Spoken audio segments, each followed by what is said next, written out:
কচুৱাৰ মাধৱপাৰাত অগপৰ নিৰ্বাচনী কেন্দ্ৰ মুকলি পঞ্চায়ত নিৰ্বাচনৰ দিন যিমানেই চমু চাপি আহিছে সিমানেই নিৰ্বাচনী প্ৰচাৰত ব্যস্ত হৈ পৰিছে বিভিন্ন ৰাজনৈতিক দল সমান্তৰালকৈ ৰহা সমষ্টিৰ মাধৱপাৰা জিলা পৰিষদৰ বিজেপি আৰু অগপ দলৰ মিত্ৰজোঁটৰ প্ৰাৰ্থী আতিকুৰ ৰহমানৰ ব্যাপক নিৰ্বাচনী প্ৰচাৰ জোৱানিখা গেৰজাই পাম আৰু মাধৱপাৰাত অগপৰ নিৰ্বাচনী প্ৰচাৰ কেন্দ্ৰ মুকলি কৰি নিৰ্বাচনী প্ৰচাৰ চলায় ইফালে মাধৱপাৰা পঞ্চায়তৰ 1 নং ৱাৰ্ডত নিশা এখন ৰাজহুৱা সভাত উপস্থিত থাকি নিৰ্বাচনী প্ৰচাৰ চলায় জিলা পৰিষদৰ প্ৰাৰ্থী আতিকুৰ ৰহমানৰ লগত বহু সংখ্যক বিজেপি আৰু অগপ দলৰ কৰ্মী উপস্থিত থাকে জানে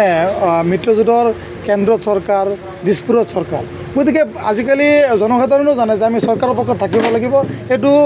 মানে গ্ৰাছ লেভেলৰ পৰা আপ লেভেললৈকে চবেই জানে যে কেন্দ্ৰত বিজেপি চৰকাৰ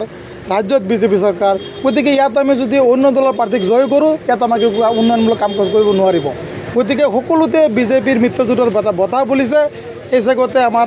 ৰহা সমষ্টিৰ মাধৱপাৰা জিলা পৰিষদতো একেই বঁটা বুলি মই আশাবাদী আৰু আমাৰ আতিকুৰ ৰহমান ডাঙৰীয়া বিপুল ভোটত জয়ী হ'ব বুলি আজিৰ এই উপস্থিতিয়ে প্ৰমাণ কৰিছে ঠিক আছে